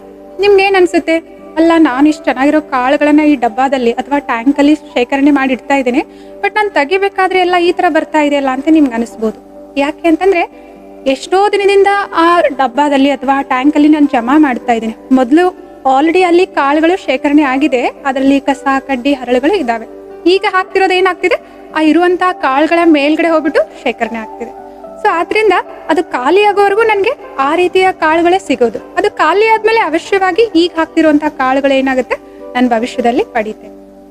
ಸೊ ನಾನು ಆರೋಗ್ಯಕ್ಕೋಸ್ಕರ ಎಲ್ಲಾನು ಮಾಡ್ತಾ ಇದ್ದೀನಿ, ಆದ್ರೂ ವರ್ಕ್ ಆಗ್ಲಿಲ್ವಲ್ಲ ಅಂತ ಹೇಳ್ಬಿಟ್ಟು ನೀವು ಏನಾದ್ರೂ ಬೇಜಾರಾಗ್ತಿತ್ತು ಅಂತಂದ್ರೆ ಇದನ್ನ ನೆನ್ಪಿಟ್ಕೊಳ್ಳಿ. ಯಾವುದೋ ಒಂದು ಕರ್ಮದ ಫಲ ಚುಕ್ತ ಆಗ್ತಿದೆ ಈ ಸಮಯದಲ್ಲಿ. ಈ ಸಮಯ ಮುಗಿದು ಹೋದ್ಮೇಲೆ ಇವತ್ತು ನಾನೇನೆಲ್ಲ ಪರಿಶ್ರಮ ಪಡ್ತಾ ಇದ್ದೀನಿ ಯಾವುದೇ ಒಂದು ವಿಷಯಕ್ಕಾಗಿರ್ಬೋದು, ಅದೆಲ್ಲವನ್ನ ನಾನು ಭವಿಷ್ಯದಲ್ಲಿ ಮತ್ತೆ ಪಡೆದುಕೊಳ್ತೇನೆ. ಸೊ ಎರಡು ವಿಷಯದಲ್ಲಿ ಈ ಲಾ ಆಫ್ ಅಟ್ರಾಕ್ಷನ್ ಅಂತಂದ್ರೆ ಆಕರ್ಷಣೆ ನಿಯಮ ಆ ಸಮಯದಲ್ಲಿ ಕೆಲಸ ಮಾಡೋದಿಲ್ಲ. ಒಂದು ಡ್ಯುಯಾಲಿಟಿ ಇದೆ, ವಿರುದ್ಧಾತ್ಮಕವಾದ ಒಂದೇ ವಿಷಯದ ಬಗ್ಗೆ ಎರಡು ರೀತಿಯ ವಿಚಾರಗಳಿದಾವೆ, ಆ ಸಮಯದಲ್ಲಿ ಕೆಲಸ ಮಾಡೋದಿಲ್ಲ. ಇನ್ನೊಂದು ಸಮಯ ಅಂತಂದ್ರೆ ನಮ್ಮ ಕರ್ಮದ ಸಿದ್ಧಾಂತ, ಯಾವುದೋ ಒಂದು ಅಕೌಂಟ್ ಆ ಸಮಯದಲ್ಲಿ ಚುಕ್ತ ಆಗ್ತಿರ್ಬೇಕಾದ್ರೆ ಆ ಸಮಯದಲ್ಲಿ ಅದು ಕೆಲಸ ಮಾಡೋದಿಲ್ಲ. ಮತ್ತೆ ಭವಿಷ್ಯದಲ್ಲಿ ಅದರ ಲಾಭವನ್ನು ನೀವು ತೆಗೆದುಕೊಳ್ಬಹುದಾಗಿದೆ. ಈ ಪ್ರಕೃತಿ ನಮ್ಗೆ ಎಲ್ಲದಕ್ಕೂ ಕೂಡ ಸ್ವತಂತ್ರವನ್ನ ಕೊಟ್ಟಿದೆ. ಎಲ್ಲಾ ದೇಶಗಳಲ್ಲಿ ಆ ದೇಶದ ಅದರದೇ ಆದ ಕಾನೂನುಗಳು, ನಿಯಮಗಳು ಇರ್ತವೆ. ಎಲ್ಲಿವರೆಗೂ ನಾವು ಅವುಗಳ ಅನುಸಾರ ನಡೆದುಕೊಳ್ತೇವೆ ಅಲ್ಲಿವರೆಗೂ ನಮ್ಗೆ ಯಾವುದೇ ತೊಂದರೆ ಇಲ್ಲ. ನಾವು ಹೇಗೆ ಒಂದು ಒಳ್ಳೆ ಕೆಲಸ ಮಾಡಿದಾಗ ನಾವು ಖುಷಿಯಾಗಿರ್ತೇವೆ ಮತ್ತು ನಮ್ಮ ಜೊತೆ ಇರುವಂತಹ ಕುಟುಂಬದವರು ಕೂಡ ಎಲ್ಲರೂ ಖುಷಿಯಾಗಿರ್ತಾರೆ. ಹಾಗೆ ನಾವೇನಾದ್ರೂ ಒಂದು ಕೆಟ್ಟ ಕೆಲಸ ಮಾಡಿದ್ವಿ ಅಂತಂದ್ರೆ ಆ ಕೆಟ್ಟ ಕೆಲಸ ಲೆಕ್ಕಾಚಾರ ಚುಕ್ತ ಆಗುವಂತಹ ಸಮಯ ಬಂದಾಗ ನಾವಂತೂ ಕಷ್ಟ ಪಡ್ತೇವೆ, ಹಾಗೇನೆ ನಮ್ಮ ಜೊತೆ ಇರುವಂತವ್ರಿಗೂ ಕೂಡ ಕಷ್ಟ ಆಗುತ್ತೆ, ಅನೇಕ ತೊಂದರೆಗಳು ಆಗ್ತವೆ. ಸೊ ಈ ಪ್ರಕೃತಿಯ ನಿಯಮವನ್ನ ನಿಮ್ಗೆ ಯಾವ್ದಕ್ ಬೇಕೋ ಅದನ್ನ ಅಪ್ಲೈ ಮಾಡ್ಬೋದು, ಉಪಯೋಗ ಮಾಡ್ಬೋದು. ಆದ್ರೆ ಸೊ ನೀವೇನಾದ್ರೂ ಯಾರಾದ್ರೂ ಒಂದು ಕೆಟ್ಟ ಕೆಲಸವನ್ನ ಮಾಡ್ತಾ ಇದ್ದಾರೆ, ಉದಾಹರಣೆಗೆ ನಿಮ್ಗೆ ಗೊತ್ತಿರುವಂತವ್ರು ಅಥವಾ ನಿಮ್ ಜೊತೆ ಕೆಲಸ ಮಾಡುವಂತವ್ರು ಲಂಚವನ್ನ ತೆಗೆದುಕೊಂಡು ಸಂಪಾದನೆ ಮಾಡ್ತಾ ಇದ್ದಾರೆ, ಚೆನ್ನಾಗಿ ಅವರು ದುಡ್ಡನ್ನ ಸಂಪಾದನೆ ಮಾಡಿ ಆಸ್ತಿಯನ್ನೆಲ್ಲ ಗಳಿಸ್ತಾ ಇದ್ದಾರೆ. ಅದನ್ನ ನೋಡಿ ನಿಮ್ಗೆ ಅದು ಆಕರ್ಷಣೆ ಆಗ್ಬಿಟ್ಟು ನೀವು ಕೂಡ ಅದನ್ನ ಫಾಲೋ ಮಾಡಿದ್ರಿ, ಅದೇ ರೀತಿಯಲ್ಲಿ ಹಣವನ್ನ ಸಂಪಾದನೆ ಮಾಡ್ತಾ ಇದ್ದೀರಾ ಅಂತಂದ್ರೆ ಈ ಸಮಯದಲ್ಲಿ ನಿಮ್ಗೆ ಖುಷಿಯನ್ನ ನೀಡಬಹುದು. ಆದ್ರೆ ಎಲ್ಲಾ ಕರ್ಮಗಳಿಗೂ ಕೂಡ ಅದರದೇ ಆದ ಒಂದು ಪ್ರತಿಫಲವನ್ನ ಅನುಭವಿಸುವಂತಹ ಸಮಯ ಬರುತ್ತೆ. ಆ ಸಮಯದಲ್ಲಿ ನಿಮ್ಮ ಜೊತೆ ಇರುವವರೆಗೂ ಕೂಡ ನಾವು ಜೊತೆಯಲ್ಲಿರೋ ಕೂಡ ಆ ಸಂದರ್ಭದಿಂದ ಕಷ್ಟ ಆಗುತ್ತೆ. ಆದ್ರಿಂದ ಈ ಆಕರ್ಷಣೆಯ ನಿಯಮವನ್ನ ಒಳ್ಳೆಯದಕ್ಕಾಗಿ ಉಪಯೋಗ ಮಾಡಿಕೊಳ್ಳಿ. ವಿದ್ಯಾಭ್ಯಾಸದಲ್ಲಿ ಮುಂದುವರಿಬೇಕಾದ್ರೆ ಆರೋಗ್ಯದಲ್ಲಿ ಸುಧಾರಣೆ ಮಾಡ್ಕೊಳ್ಬೇಕಂತಂದ್ರೆ, ಉತ್ತಮವಾದ ಸಂಬಂಧಗಳನ್ನ ಹೊಂದಬೇಕು ಅಂತಂದ್ರೆ, ಅಥವಾ ನಿಮ್ಮ ಕನಸಿನ ಸ್ಥಳಗಳಲ್ಲಿ ನೀವು ಸುತ್ತಬೇಕು, ಹೋಗ್ಬೇಕು, ಪ್ರಯಾಣ ಮಾಡಬೇಕು ಅಂತಂದ್ರೆ, ಅಥವಾ ಇಷ್ಟವಾದ ಕೆಲಸವನ್ನ ಪಡಿಬೇಕು ಅಂತಂದ್ರೆ, ಏನೆಲ್ಲ ನಿಮ್ಮ ಒಳ್ಳೆಯ ಕನಸುಗಳಿದಾವಲ್ವಾ ಅದನ್ನ ಸಾಕಾರ ಮಾಡೋದಕ್ಕೋಸ್ಕರ ಅವಶ್ಯವಾಗಿ ಉಪಯೋಗ ಮಾಡಿ. ಸೊ ಆದ್ರೆ ಗಮನ ಕೊಡಿ, ಯಾವುದರಿಂದ ಏನು ಪ್ರತಿಫಲ ಇದೆ ಅಂತ ಹೇಳ್ಬಿಟ್ಟು ಗಮನ ಕೊಟ್ಟು ಇದನ್ನ ಉಪಯೋಗ ಮಾಡಿ. ಒಂದು ಚಿಕ್ಕದಾದ ಧ್ಯಾನದ ಮೂಲಕ, ಯಾಕೆ ಅಂತಂದ್ರೆ ಅಫರ್ಮೇಷನ್ಸ್ ಮಾಡ್ತಾ ಇದ್ದೇವೆ, ವಿಜುವಲೈಸ್ ಮಾಡ್ತಾ ಇದೀವಿ ಅಂತಂದ್ರೆ ಮನಸ್ಸು ಏಕಾಗ್ರ ಆಗಿರ್ಬೇಕಲ್ವಾ. ಧ್ಯಾನ ಮಾಡ್ಬೇಕಾದ್ರೂ ಕೂಡ ಹೇಗೆ ಈ ನಿಯಮವನ್ನು ಉಪಯೋಗ ಮಾಡೋಣ ಅಂತ ಹೇಳ್ಬಿಟ್ಟು ಇದನ್ನ ಒಂದು ಚಿಕ್ಕದಾದ ಮೆಡಿಟೇಷನ್ ಮೂಲಕ ತಿಳಿದುಕೊಳ್ಳೋಣ. ಕಂಫರ್ಟೇಬಲ್ ಆಗಿ ಕೂತ್ಕೊಳ್ಳಿ. ನಿಮ್ಗೆ ಯಾವ ಪೊಸಿಷನ್ ಅಲ್ಲಿ ಕೂತ್ಕೊಂಡ್ರೆ, ಆರಾಮಾಗಿ ಕೂತ್ಕೊಂಡ್ರೆ ಚೆನ್ನಾಗ್ ಅನ್ಸುತ್ತೆ ಆ ರೀತಿ ಪೊಸಿಷನ್ ಅಲ್ಲಿ ಕೂತ್ಕೊಳ್ಳಿ. ಒಂದು ದೀರ್ಘವಾದ ಉಸಿರನ್ನ ತೆಗೆದುಕೊಳ್ಳಿ. ನಿಧಾನವಾಗಿ ಶ್ವಾಸವನ್ನ ಹೊರಗಡೆ ಹಾಕಿ. ಸ್ವಯಂನ ಭ್ರುಕುಟಿಯ ಮಧ್ಯಭಾಗದಲ್ಲಿ ಅಂತಂದ್ರೆ ಇಲ್ಲಿ ಸ್ವಯಂನ ನೋಡಿಕೊಳ್ಳಿ. ನಾನು ಚೈತನ್ಯ ಶಕ್ತಿ, ಹೊಳೆಯುತ್ತಿರುವಂತಹ ನಕ್ಷತ್ರದಂತಿರುವ ಸೂಕ್ಷ್ಮ ಶಕ್ತಿ ಆತ್ಮನಾಗಿದ್ದೇನೆ.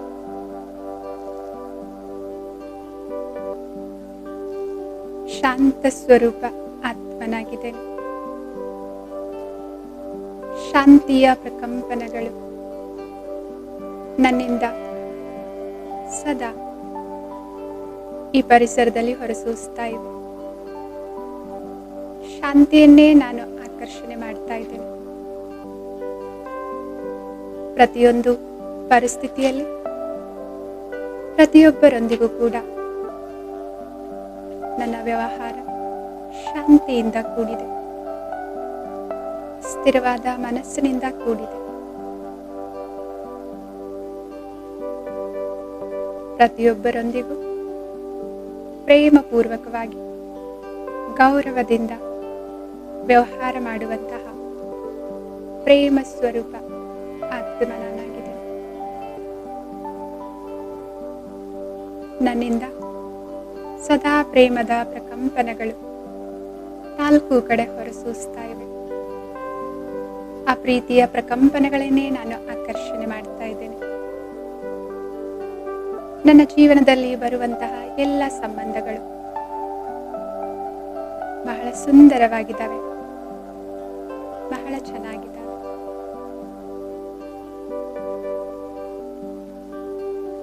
ಶಕ್ತಿ ಸ್ವರೂಪ ಆತ್ಮನಾಗಿದೆ. ನನ್ನ ಪ್ರತಿಯೊಂದು ಮಾತಿನಲ್ಲಿ ದೃಢತೆ ಇದೆ. ನನ್ನ ವ್ಯವಹಾರದಲ್ಲಿ ಆತ್ಮವಿಶ್ವಾಸ ಇದೆ. ಶಕ್ತಿಯ ಕಂಪನಗಳನ್ನು ಹೊರಸೂಸುವಂತಹ, ಶಕ್ತಿಯ ಕಂಪನಗಳನ್ನೇ ಆಕರ್ಷಣೆ ಮಾಡುವಂತಹ ಶಕ್ತಿ ಸ್ವರೂಪ ಆತ್ಮನಾಗಿದೆ. ನನ್ನ ಪ್ರತಿಯೊಂದು ಸಂಕಲ್ಪವನ್ನ ಸಿದ್ಧಿ ಮಾಡಿಕೊಳ್ಳುವಂತಹ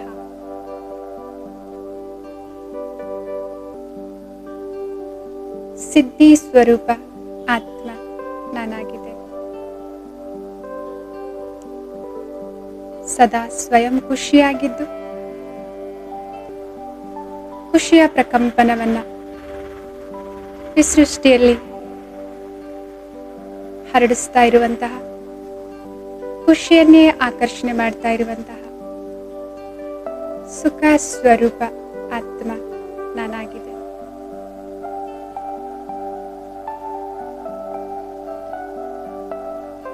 ನನ್ನ ಆತ್ಮ ಜ್ಞಾನ ಸ್ವರೂಪನಾಗಿದ್ದೇನೆ.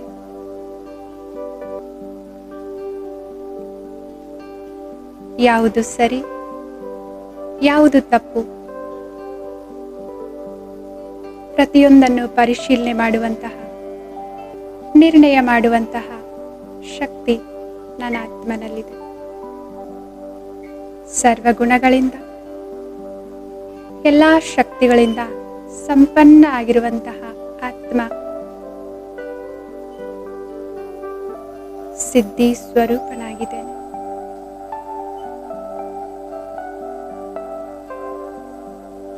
ಓಂ ಶಾಂತಿ.